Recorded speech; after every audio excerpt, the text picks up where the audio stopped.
બોટાદ જિલ્લાના ખાંભડા ગામે state monitoring સેલની ટીમ દ્વારા મળેલી બાતમીના આધારે રેડ કરવામાં આવતા અંદાજે 800 પેટી દારૂ મળી આવ્યો હતો। સ્ટેટ મોનિટરિંગ સેલ દ્વારા મોડી રાત્રે ખાંભડા ગામે ટેન્કર અને કારમાં છુપાયેલા દારૂનું કટિંગ થતું હોય તે સમયે રેડ કરતા 800 પેટી દારૂ મળી આવતા ટેન્કર, 2 પિકઅપ વાહન, 1 કાર કબજે લીધી હતી।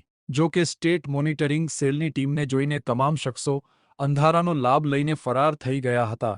જ્યારે બરવાળાના ખાંભડા ગામે દારૂનું કટિંગ થતું હોય અને તેની જાણ બરવાળા પોલીસને ન હોય, જેથી બરવાળા પોલીસ શંકાના પરિઘમાં આવે છે।